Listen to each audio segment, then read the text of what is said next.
Alright, what's up guys? Today we're going to do a tour of a like zoo kind of thing called World of Wings in Scotland. So basically it's like all different types of birds, like ospreys, golden eagles, peregrine falcons even. So it'll be really fun. There's an umbrella cockatoo there. And then there's a barn owl in there. But if you just come right down here, then there's a blue and gold macaw. There's a tawny owl. Here there's a chestnut-fronted macaw right there. Right next to that macaw, so two macaws right next to each other. Very cool. Here there's a red-tailed buzzard. Super cool. Also a Battlier eagle. And then right over here you have a Lanner falcon. Another Lanner falcon. A lugger falcon. Another lugger falcon. Oh, right here you have a tawny owl, a common kestrel, a saker falcon, and a peregrine falcon. So the peregrine falcon is the fastest animal on the planet. So it can dive at 320 kilometers, 242 miles an hour. Wow. Super cool. There's a big bald eagle staring right at us. Super cool, and I don't know what that bird is there. Right here there's a turkey vulture, and over here a European white stork. Wow. And then, oh wow, what is this? That's a Eurasian griffin vulture. Super cool Eurasian griffin vulture. Super big. Right there's a golden eagle. Oh my god. Super cool.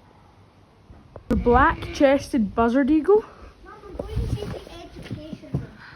And then up there, that's a Russian steppe eagle.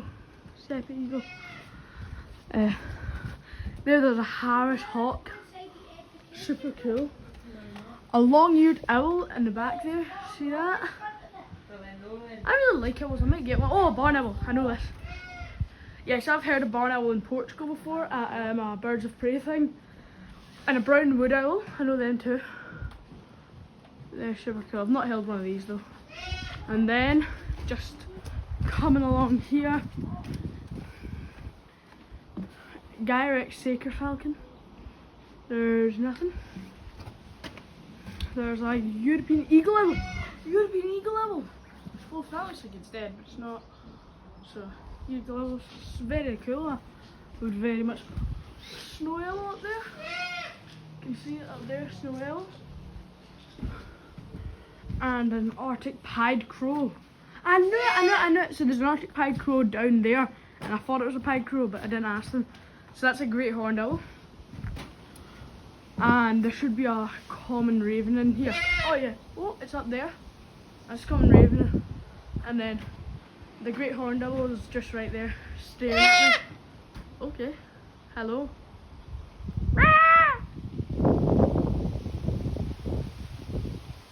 Hi, bye. Super cool. Ruppel's griffin vulture. Now, it doesn't really show it on the camera, but this is absolutely massive. You just can't really. In person, it's really massive. I think people's assumption is that the bird's going to be keen to come out to fly, but flying is nothing special to a bird, okay? It's like going for a run or something like that, okay? And so you actually have to encourage them and motivate them to fly. It is not our job to rein it in, stop them doing it too much. It's our job to actually get them to do it in the first place. Because, of course, Grim here, beautiful species of American owl, an amazing predator, proper murderer, these birds. They'll kill anything, right? They're really good at it. Of course, they can only get food by going and catching and killing things, or if they're lucky, stealing it off of someone else or finding something that's already dead, okay? But the majority of their food, murder is involved. trying to murder really doesn't want to be murdered, okay? So you have to put quite a lot of effort into trying to catch it with your feet and then killing it, okay? And then you can eat it up. Because of the amount of effort used and the fact these birds have no backup diet, they are not omnivores, they can only eat other animals, okay? They need to be very, very careful how much energy they use. This goes for all obligate carnivorous predators. Their favourite thing to do is nothing. Because if they're doing nothing, they are conserving energy, and they are quite happy, okay? And they try to inject a bit of nothing into everything that they do, okay? If you can catch something by doing as little as possible, your quid's in, you're at a calorie positive, and this is, of course, the perfect way to survive in the wild. This does not change if you keep a bird in a situation like this, okay? You keep a bird up. Grim does not know that this is not the wild, this is just her world, okay? And so she still wants to get the food that Spencer has in his bag as easily as she can. And if she can get it without actually coming out of her aviary at all, she's even happier, okay? And so it's your job to be like, right, okay, you've got to move around for the food and things. So Spencer's going to go around the perches, he's going to put food on the perches to get her to move, okay? And this is how you get your bird to do things. And you can get quite elaborate with it sometimes. Of course, you cannot get them to do anything they would not do as a wild animal, okay? Fortunately, of course, Grim just wants that food easy. Now, owls, they are a little bit more murderous than all the other birds. Owls, they are quite the killers. And the great horned owl is one of the best. Over 500 different prey items in the wild as a species. They are very widespread, however, so they have a lot of variety across their territories, across North and South America. Now, 500 different species in their diet, I mean, that's impressive. So just one great horned owl in a bit of woodland or in their territory is a threat to everything that lives there. Okay, up to a certain size. And I think some of the largest things have been recorded catching things like porcupine and stuff like that, right? Way bigger than themselves, okay? So yeah, anything like a squirrel or anything like that is just doomed. They've got very little chance. And you know the scariest thing about owls is that, like all birds of prey, you know, if you've got a goshawk living in the woods with you and you're a squirrel, it's scary, right? It's like having a Terminator as your next door neighbour, but at least they go to sleep, right? These birds hunt 24/7. There is not a time of day a great horned eagle owl will not happily eat you. And so, yes, terrifying, really are, but very cool because of it, okay? So, of course, the eagle owls are a group of owls within the wider owl families. There's around 240 different species of owl as a whole, and these are part of a group of owls called the bubo family of owls, okay? The eagle owls. Now, by no means is this the biggest kind of eagle owl you can get. The largest species of owl is a bird called the European eagle owl. You'll see willow down at the bottom and Taz up there. You might see Taz when you're doing your handling. Twice the size of Grim, okay? Twice as terrifying as well, okay? Great horned eagle owl, European eagle owls, you get them in places like the Black Forest in Germany and stuff. They find badger remains in their nests, right? They don't fuck about. They're solid birds that catch foxes and, yeah, they're, you know, really, really cool, okay? And so, of course, with a species like that, it means they're really, really important in their ecosystem. Okay? I know it's like terrifying and stuff if you're the prey, and we always sympathise and relate to the individual. And so we know when we want to think we're caring about an environment, sometimes we think, oh well, if we want to help the squirrels, we need to get rid of the predators. The poor squirrels getting eaten by, you know, the big scary owls. Okay? But the owls play an essential role in keeping those animals healthy, their population as a whole. And the reason why is because of this general laziness that the bird has, okay? They need to try to get the food as easily as they can. And you know what? Really healthy animals, really healthy, say, we'll use squirrels as an example, they're really flipping hard to catch. They're alert, they're really fast, they hear and see you coming, they get out of the way, they throw acorns at you, all sorts of scary things. Good at getting in the small holes in the trees, they know their environment, okay? And so statistically, the owl, or the predator in this situation, of course, is usually better at catching things that are, you know, a bit tired, or a little bit unwell, or stupid. Stupid's always a good target, stupid, easy to catch stupid, and old, of course. You know, if you've got a bit of a bad back, you know, you're a 35-year-old squirrel, and you step with the wrong pillow that night, you can't look left today, you're going to get eaten, right? And this is the, you know, and this, for the species of squirrel as a whole, is great for them, because it means that the best of them are there to breed, they rear their young better, you get nice, fresher genes genealogy because the older animals are getting picked off, so their gene pool's getting taken out, and then you're getting new gene pools coming in, and of course they will catch anything that's ill or anything like that, which is of course excellent for the squirrel. Holy moly, that just flew over my head. I fell out the window. We don't do audience participation, but sometimes the owls force it by coming in real close. It's cool, eh? She's very loud. She never shuts up. I mean, that's cool for you guys. Like, oh, look, she's so chatty and stuff. Isn't that nice? 8 years. No, 9. Maybe 10 years? No, 9 years of Grimm's. Never stops. 24/7. She just does it. I felt that. Right. Yeah, I The felt only time that. Grim shuts Yeah. up is if she's a bit scared like or that. something. Right? You're a bit nervous. You don't want anyone to know where you are, so you're quiet. Okay. The call is actually typical of an owl that's been hand-reared. All of the owls that we dear. fly are imprinted, as we would say, and hand-reared, Whoa. and in doing so, of course, the owl grows up with all of this being normal. Okay? I mean, owls as a group of birds, I'll quickly explain them as a group. They're sound-based birds. They use their hearing to locate their prey, more than so than their eyesight, and this completely defines them as a bird, okay, and is why they look and are so different to the other birds of prey, okay? Because they use their hearing to locate their prey, they are very, very effective at catching things in the dark. And this is a great time of day to hunt, of course, because at night time you can be a bit more sneaky, you can avoid contact with other predators and things, so lots of owls are nocturnal. Not all of them by a long shot, but a good chunk of them, okay? Even the great horned owl, which is a very diurnal owl, but they're very good nocturnal hunters as well. Now, because you're of course hunting in the dark, they do not use their ears for navigation. They're not so bats. They don't do echolocation, okay? They use their eyes for navigation, which means they need excellent night vision. So they have massive great eyes in their head. Of course, Grimm's here are huge. Very, very good at seeing in the dark. They can basically navigate an area the size of a football pitch with one candle. Right, that's all they need. Their eyes are brilliant in the dark. But there is a compromise, okay? And that is that when you have massive eyes, they need to be stuck in your head. You cannot move them at all. So that Grimm cannot, for instance, cross her eyes. She cannot see anything that comes close to her face. Okay? Also, they have poor peripheral vision, so they can only really see forward, and it's like looking through binoculars all the time. Then, of course, there's the other problem of having giant eyes. The head is not much bigger than any other bird, so there is no real room for a brain. And this means that the owl does not have the intelligence levels of the other birds of prey. Now, does this hinder them in any way? Absolutely not. In fact, they are the most successful of all of the birds of prey. Okay? Because of the use of their hearing and the fact that they're much more 24-hour birds, and that, of course, gives them so much more options to evolve into, the owls are more diverse and more widespread and more numerous than any other bird of prey, okay? They do brilliantly, okay? And because they're not stupid either, especially great horned owls. They are very wily, very smart hunters, but most of their knowledge of hunting comes through their instinct, okay? And so they know what they need to know already. And the advantage that gives them, especially when they're young, okay? If you have a young great horned owl in its first year out in a field and a rabbit runs past, they just murder it.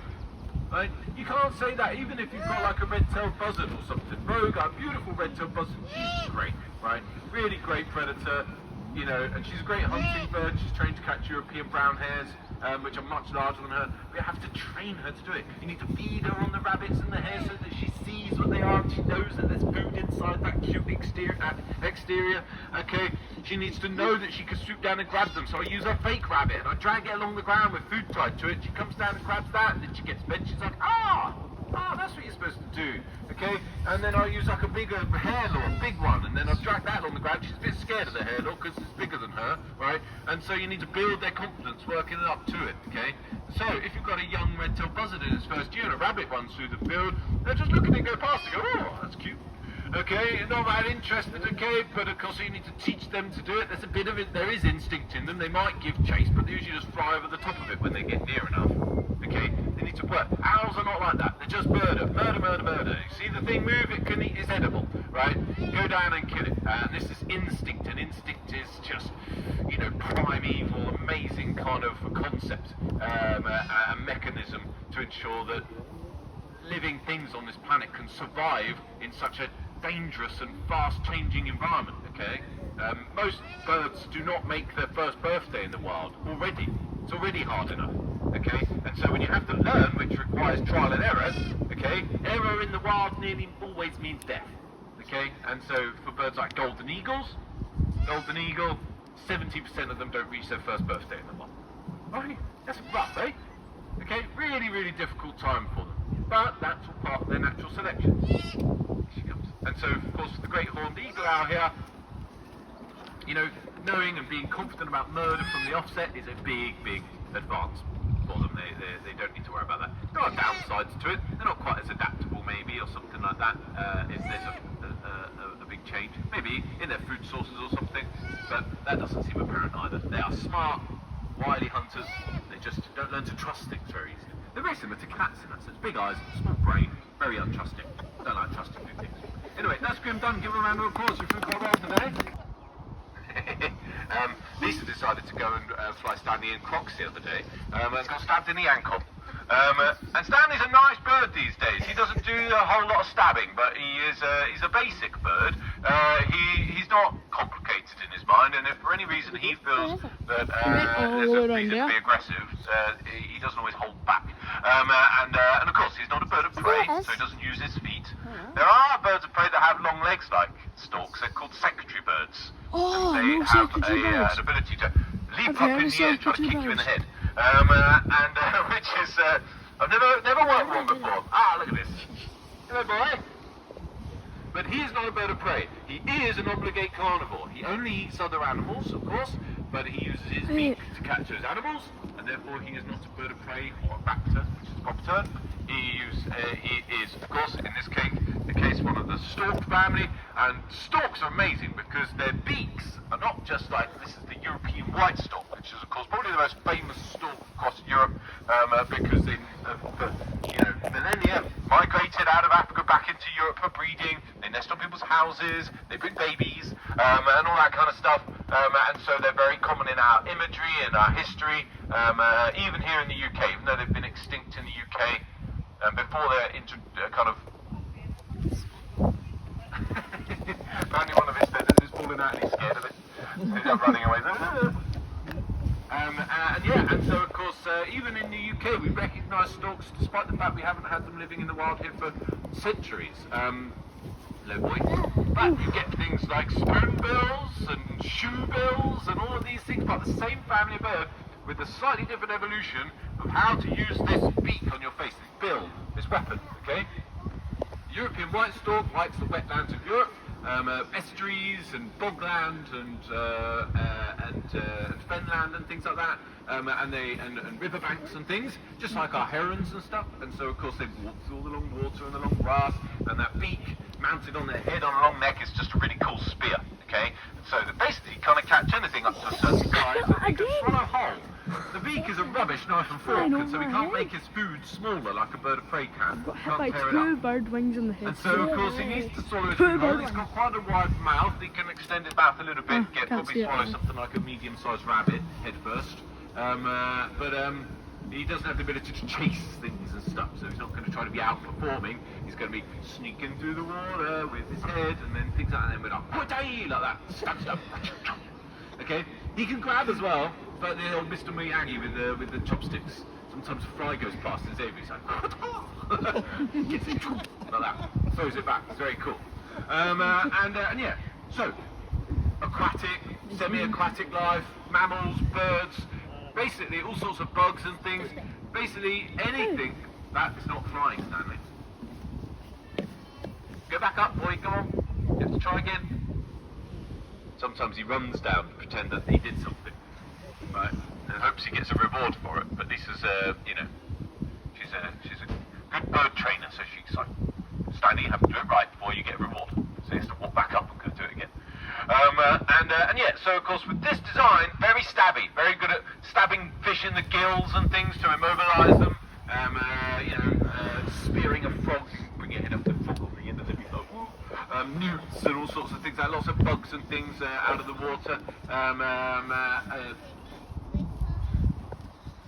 And all sorts of little rodents and things that live in the reeds and stuff. They just catch anything. They're very, very, very good predators. Now, in, of course, comparison, if something like a spoonbill, okay, they can't stab things because although they've got the nice beak, the end of it kind of goes out into like this paddle shape. Okay, it's very sensitive, and they actually walk through the water with their beak open, this big round paddle on the end of their beak like a spoon, and they throw their head side to side, okay?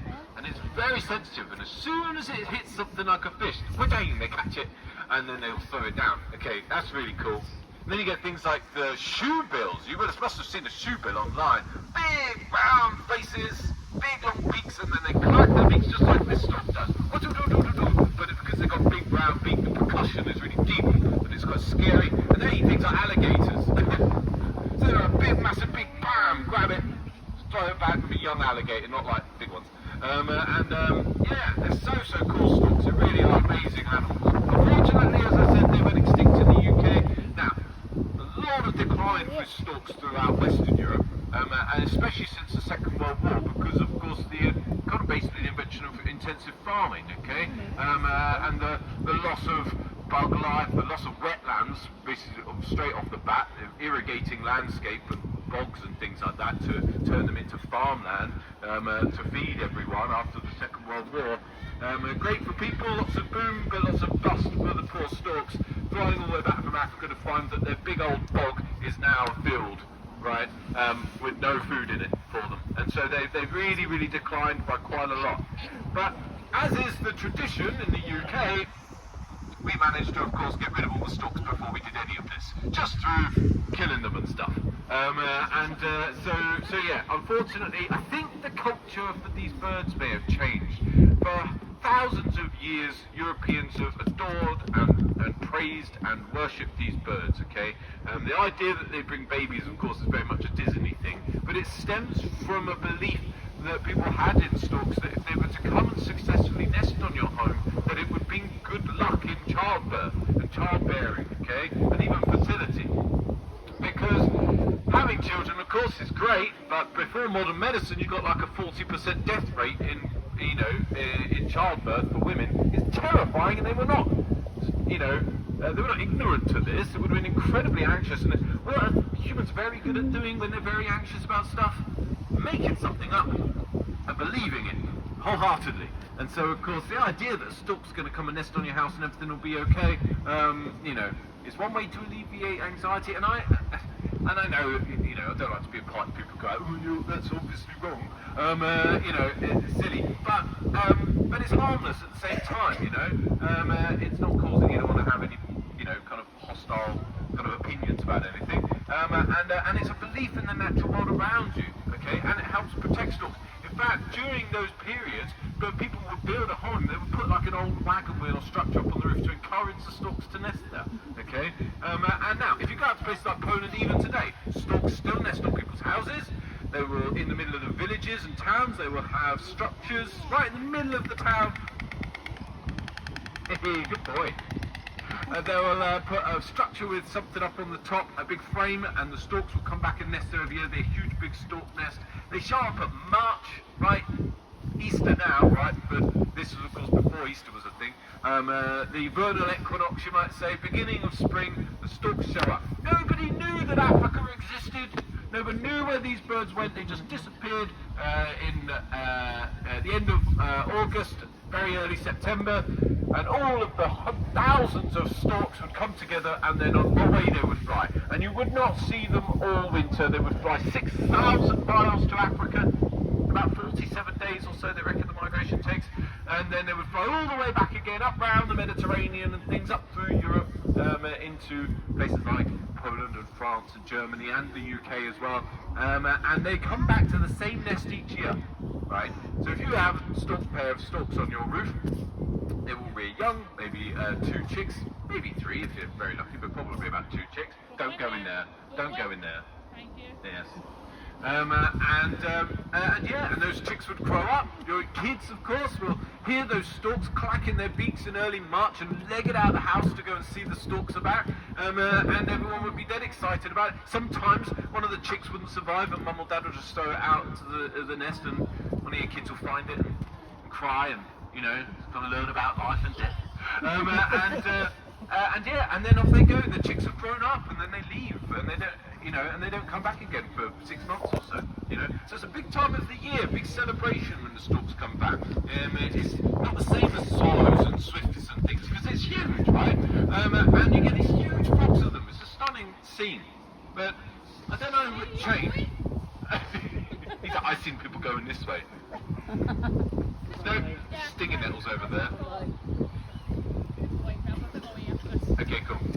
nice one. Up you go, boy, up the back. Good lad, well done. Oh my god. I didn't feel that. If you guys just They're wait just- a second while Lisa puts him away, because you don't want to bump into him on the thing. And yeah, I don't really know what changed, but I think it might have been our beliefs. You know, the spring celebration got completely diluted into something that's happened halfway around the world. You know, where most people are never going to experience. Most people only knew the story because someone could read, could tell it to them. You know, and then we spent the rest of the time celebrating, you know, a guy's sacrifice on a cross and everything like that, which, you know, is fine if that's your thing, but it completely disconnects us from the world around us. You know, no longer do we appreciate it. Now, storks are apparently just invented by some guy, and just spring up out the ground, so you can just kill them as much as you like, you know, because, you know, maybe you'll just make more.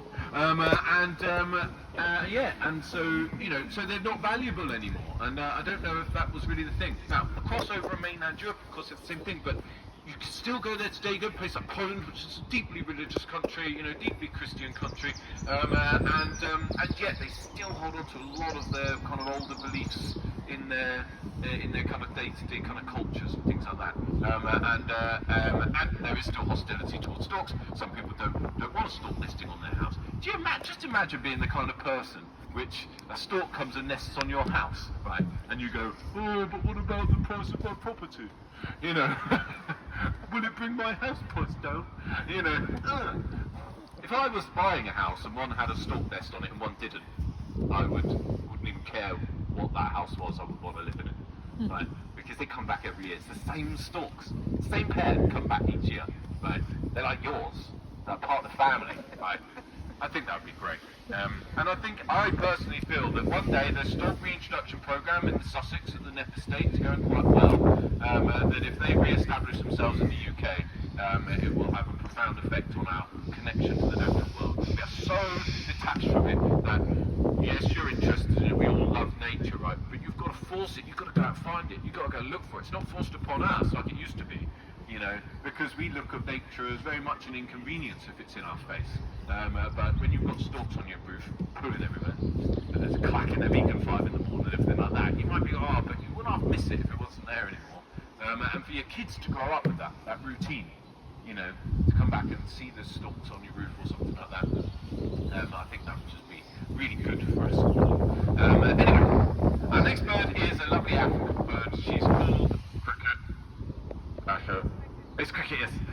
We have 2 females, and I can't quite tell the difference between them with their hoods on, especially when you're looking at the back of them.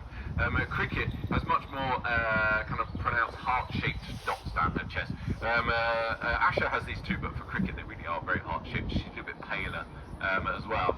But the orange cap on the head is very different on Cricket. It goes right down the back like a full orange mullet. Whereas on Asher it just kind of stops it. It's very much a cap on the top of her head. But the Lanner falcon is a beautiful falcon species. Small to medium actually in the wider falcon world. There is around 60 different species of falcon around the world. Most of them are very, very, very small. Some of them are very large, like the big white falcon in the garden, Eowyn. She has a gyr-falcon. Female gyr-falcons can get up close to 4 pounds, you know, just around 2 kilos. They are the biggest falcon in the world. This one here weighs about 1.5 pounds. Okay, so she isn't really, she's not even half the size really of Eowyn. And so of course they're a kind of medium-sized falcon, but they have enough weight behind them now for the inertia and the stability at speed required for these incredible high speeds. So she's a fast falcon, and she can actually reach speeds in excess of around 180 miles an hour. Okay, so being heavy doesn't make you faster in the sense of, you know, oh, you're heavier so you fall through the sky faster. Weight has nothing to do with it in terms of gravity. It's all aerodynamics. Okay, but of course if you've got a bit of weight then you're more stable, and it's the stability which means these birds can use that speed as a weapon, because they can get themselves at the right trajectory out of the sky to be able to reach their prey very accurately, swing their feet out and punch it in the head to 180 mile an hour uppercut, and kill their prey on impact, or certainly injure it, stun it, and this of course makes them a formidable aerial predator. They are the best predators in the sky. Very, very cool. Okay. Now, Lanner falcons are quite common across Africa. They are, fortunately, their populations, if they do see any decline, it's localised, otherwise they're relatively stable, which is a nice thing to be able to say about one of our birds, because of course it's not the case with many of the birds in the collection, but the Lanofolcus do crop well. They, as a species, have suffered some issues. There's a subspecies, this is an African lanner. You do get European lanners as well. They are slightly bigger and slightly darker subspecies, but they have declined and they are a difficult bird to find these days. Generally around kind of the Mediterranean, southern Europe and those kind of areas. You do get African lanners coming up into Europe because they like to follow the migrating populations. Okay, so up they come up the Nile and around over kind of eastern Mediterranean into Turkey, Greece, maybe Italy. Okay, but European lanners would have been much more resident. Okay, so instead of going back to Africa, they kind of stay and live there. But like a lot of predators, don't like living alongside Europeans very much.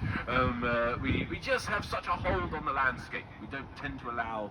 Oh, no, the microphone's gone. We don't tend to allow wildlife to be wild very much. You know, we always want to manage the landscape. Okay, and some predators this does not suit.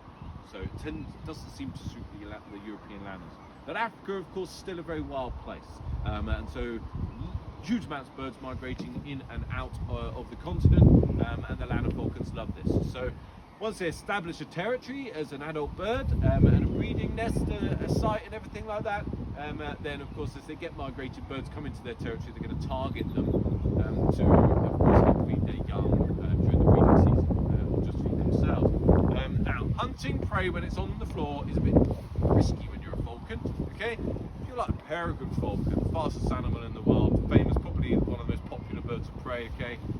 They get their speed and they use their speed when their prey is high up off the ground. So if you're going to dive down on a pigeon, if the pigeon's 100 foot up and you miss it, you've got a whole 100 feet to pull out, okay?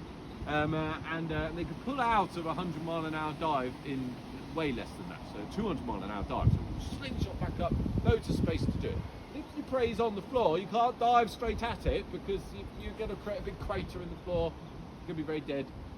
So they have to kind of either pull out of the dive as they get close to the ground, time it just right. They just skim the ground and hit the prey with their feet, or start far away and come in low and fast, like a guy in a wingsuit, like that. Okay. So that's what Lanofolcus like to do. Because they're catching these birds that are on or near the ground resting for migration, they go high and they go far, and they come in low and fast. Whoa! Just put the brakes on then, didn't you?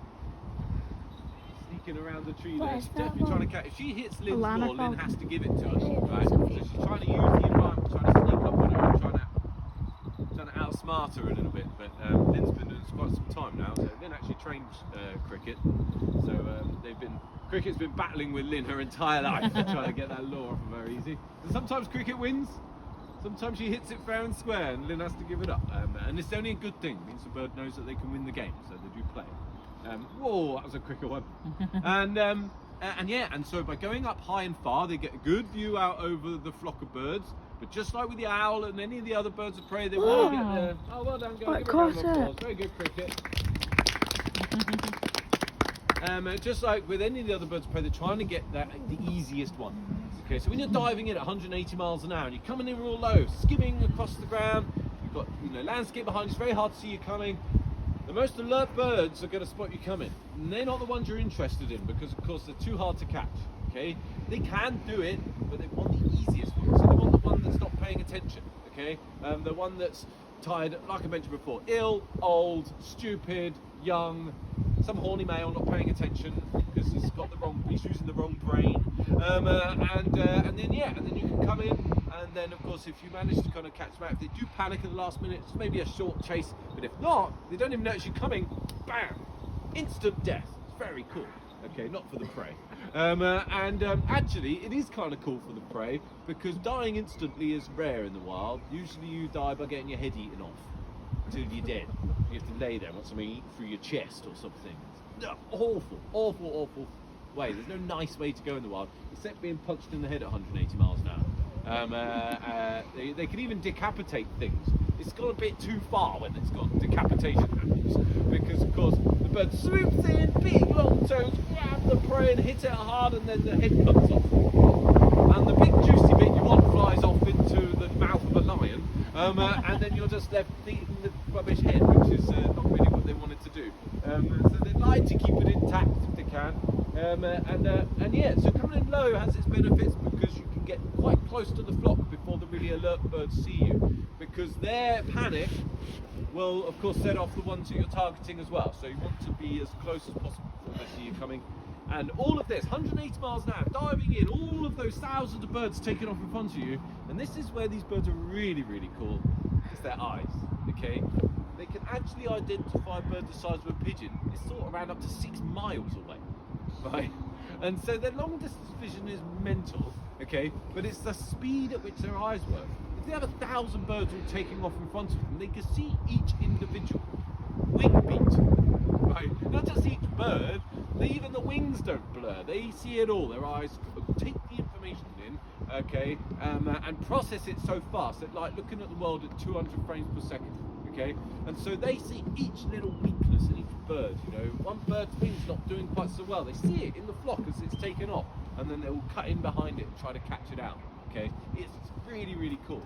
And what's very interesting, of course, is they don't know this when they are born. They need to learn it, okay? So if you're a young lanner falcon in your first year, you're rubbish at all of this, and you need to hone these skills through trial and error and learning it. And it is basically the premise of why falconry has worked so well for the past 4,000 years, is because they not only will learn to hunt with you, but they learn how to use you, okay, and adapt to making their life easier, and so you can basically make their life easier. And oh, well, this guy's right, okay? And so, of course, we use this learning method that the bird has of making so basically the bird dives in one day and the sun's behind them, and then they realise that it works because the prey couldn't see you coming. They probably don't process it that far, like, if the sun's behind me, they can't see me coming. That's probably what they think. They just go, if I come in this angle with the sun behind me, I have more success. Don't know why, it just works. And so they repeat it. They find success in catching, they try to do the same thing again. And so when we want to reward the bird, we can of course give them their food when they do something, and then they kind of go, if I do that again, then I can get the food, right? So if the bird goes really high in the sky, Lynn wouldn't do any of the passes, she'll just give her the lure straight away, okay? And then, because that's what we want the bird to do, okay? And so the bird goes, if I've got up high and I dive in there, and then I actually catch Lynn out that time, I'll try to do that again. If Lynn tries to do a pass and she gets caught out, Cricket will try to repeat what she did before to try to catch her out again, okay? So, and we could use this as a way of positively reinforcing the behaviour that we want to see the birds do, okay? And of course, when it comes to if they're a trained hunting bird as well, as soon as they start catching the prey that you're trying to target, then they really become very, very good at it. They find the most efficient way of doing it. They build a lot of confidence, and they become fascinating birds to watch. It becomes a real craft of theirs. It's an amazing thing. Anyway, we've got one more bird to fly. I'm going to overrun a little bit because the next. Oh, so you're right, Mum. That does go up there. Wow, super cool. I love golden eagles. Right, guys. So this is Nevis. Nevis is our 8-year-old male golden eagle. He is a male, so he's not the best representation of the potential size of a golden eagle. Golden eagles, of course, like all birds of prey, the females are always bigger than the males. And it is, in fact, the best way to tell the difference, because here's a crow come to tell him off. And, yes, there is no typical plumage difference between males and females. There is a plumage difference between juveniles and adults. That is very common in the bird world, because, of course, juveniles are still figuring things out, so they're signals to like, don't try to mate with me, and don't kill me for being in your territory, please. Because I'm not here to steal it, I just don't know what I'm doing. Like trainees, you know. You can mess with them a bit for fun, but don't try not to mate them. It's not good for the species. So golden eagles as juveniles look very different to adults. Adults are very, very much the kind of golden mullet, and big white patches under the wings, big white dots under the wings, and a black and white tail, or white and black, so white at the top with the black tips at the tail. This is an obvious juvenile, and then as adults, of course, every year they molt, they change their feathers and grow new ones in. For a bird of this size, it's not every single feather usually on their wings and on their tail. but each time they grow new ones in, there'll be less white until they reach adulthood at around 7 to 8 years old. Okay, in the wild it comes earlier because well, you have to grow up faster in the wild. Okay, he still lives at home with mum and dad. You know, the job market's hard and houses are expensive, so he just live at home with mum, and we still do his washing for him and sort his dinner.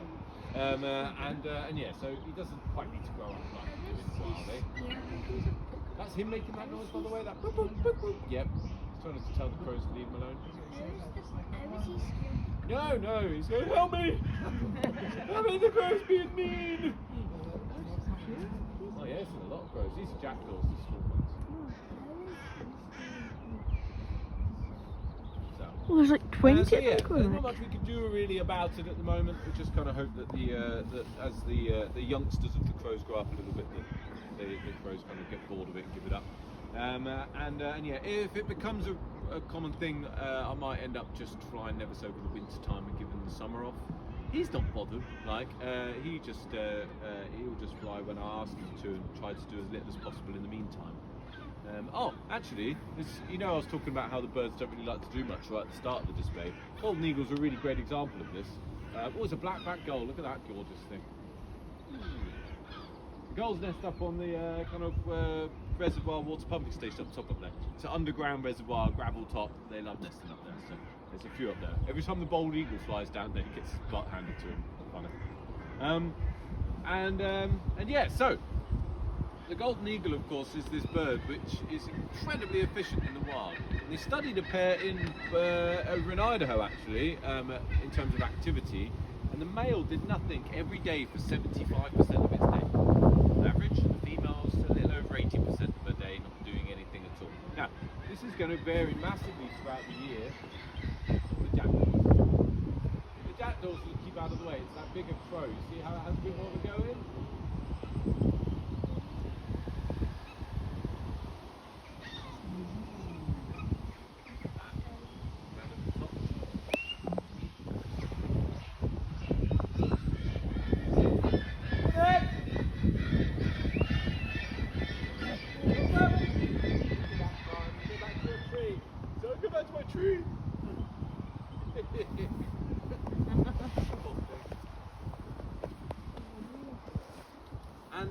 And yeah, so inactivity is a key part of the way a golden eagle is going to survive well in the wild. When you're an adult, established, smart bird that is surviving a long time in the wild, you do so by doing nothing. Okay, nothing is the best thing to do. And of course, when you do something, try to do as little as possible. So you take off in the morning, and instead of being a sick golden eagle, swooping around the mountainsides, being all cool, and then swooping down and catching prey, killing it with your feet, like, oh, I'm cool. You just like, oh, there's a dead deer, I'll just go eat that. So you just go down and then you just scavenge, and then you go back to sitting around not doing anything again. Okay? Now, if you like scavenging, but things don't keep dying all by themselves, you can make bigger things dead and then go back and eat them every now and again. Rather than, so in places like the Himalayas, the golden eagles there are massive, right? They're big so that they can catch some of the bigger mammals that are also up in the Himalayas. And a big female golden eagle is huge. You've got twice the size of Nevis easily. Swoop down the mountainside, grab a mountain goat by the head. And mountain goats are big goats. They're not like little kind of social media TikTok goats. They're like big ones. And they're like big, powerful, and you see like the snow leopards, don't you, coming down to catch them rolling down mountainsides with them. It's mental. And they're so agile. They're like showing off on the side of the cliffs and everything. Eagle comes down, grabs it by the head, holds its big wings out, and just lifts it from the mountainside. Okay. Now it cannot fly with a mountain goat, right? But it can hold them for a bit, and with a big updraft of wind, they're like, oh, I've got it. Right? They're pulling it away, and then they let go. And the mountain goat drops to the valley floor. Boom, it's dead. Just use the gravity to kill it. Don't try to kill it yourself. And then they don't do anything for the next 5 days. They just go back and eat it. Here, boy. Ned!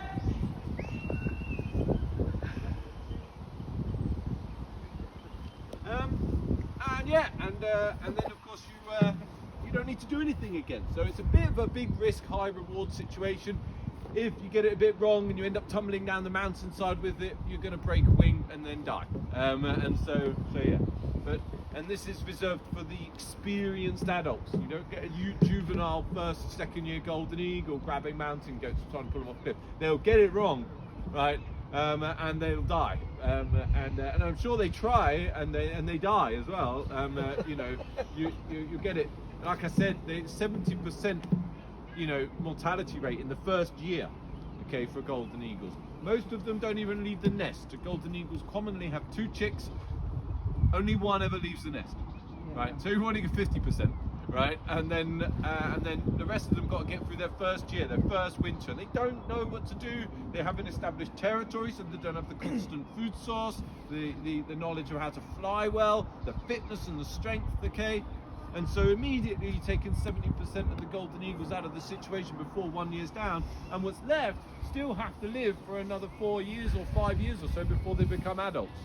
So by the time you're even hitting adulthood, and then you've got to try your male golden eagle, you've got to go and start chatting up. I mean, it's scary enough chatting up women in the first place, like, very intimidating. Okay, but when you're a golden eagle, this female is a third bigger than you and will happily kill you. Okay, so it's not even just like, you know, shaming you or anything like that, or the rejection. You don't get rejected, you get killed, right? And so of course they go out and they catch food and they have to pass it to the female and all sorts. You feed her and keep her happy, and then eventually you've got this lovely eyrie, a big kind of ledge up on a cliff in the middle of the mountains, and yeah, and eventually you have your first eggs and stuff, and then you know she hatches them, and you bring all the food back to make sure your 2 chicks are fed. Can't quite get enough food back, so the more successful one survives, and then you rear this chick up and it goes off and survives, and then suddenly you're an adult golden eagle. Okay, you've got your established territory, you've got the food, you know where it is, you know what animals you like to catch, you're good at doing it, you can do it so well that you can do it for yourself and for a female while she's on eggs and for a chick that's hatched too, and then you teach your youngster how to hunt, and then you go right out, and then you spend winter alone. Bit of peace and quiet, no Christmas presents, nothing like that. And then you get back with the same bird in the summertime, so you don't need to meet new people. And then their cycle goes. And then if you get to this point, and you're probably like 1% of the golden eagles ever born, then you can live for 30 years, right? So when we talk about longevity in the wild, it is very much a lottery to whether you get to that point. Part of that lottery is your genes and your ability and your knowledge and your experience, and part of it is just luck, you know. And it makes for one of the most fascinating things to witness and to see, and we all find it amazing. You've got to watch all these documentaries and stuff, isn't it? Because it's so harsh and hard. We're just fascinated by the fact that these animals are out there, they're doing it. We don't have to do it anymore so much, and of course that's part of what keeping animals in zoos or bird and prey or even as pets is all about, isn't it? It's about being able to extend to those animals the kind of the comforts we've created for ourselves. So Nevis doesn't need to worry about any of this. He broke his wing in his first year. It was devastating. He might never have flown again, and I probably might have even had to put him to sleep if that happened. We managed to fix it. Okay, if that happened in the wild, it would have been a horrible death of starvation and dehydration, and and it does happen to them in the wild, right? So he went to a specialist raptor vet, and had his wing pinned, and he actually pulled the pin out, and we had to rush him back to the vets again. It all happened on my birthday as well. Rubbish, right? And as you can see, he still now flies amazingly and is doing really, really well. I'm so proud of him. He's only 8 years old, and because he doesn't need to worry about all the things that you need to worry about in the wild, he'll live for 50 years or more. Now, I'm going to stay out in the field. I really want to try to get him in from this, because he keeps waiting for you guys to leave before he'll come in, right? So I'm really going to give him a chance to try to come in today, but it's not easy. Not only has he got the crows to think about, that are a really big distraction for him, but he's a big bird. He's got to land on my glove, okay? And he doesn't want to have to flap his wings to slow down or anything, so he has to think about the trajectory, he has to think about slowing down real early and coming in low and land on my glove. And if he gets it a bit wrong and he's coming a bit fast, we just zoom straight past it, lands, and then we have to start again. So quite important. Now, I could call him directly from the tree, come to the glove, but the problem is that I'm teaching him I want him to sit in a tree all of the time. Now I know he always sits in the tree, but I don't want to teach him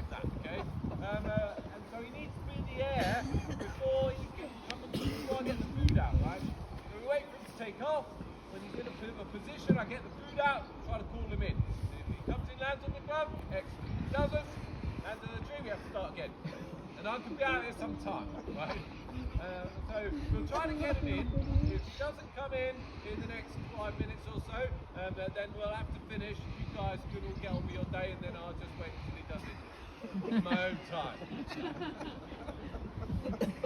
It has got a lot more difficult since the pros have started up.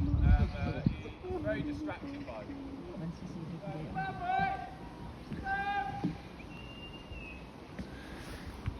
Used to get wrapped in it as well, so see if he wants it.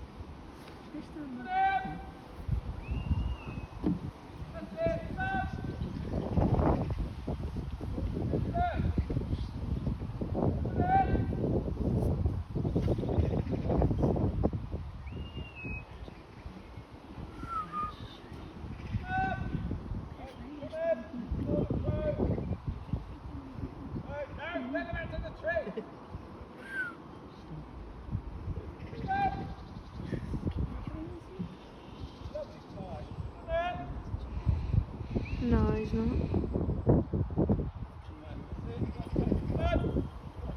Don't go back to the tree. Don't go back to. I knew you were going back.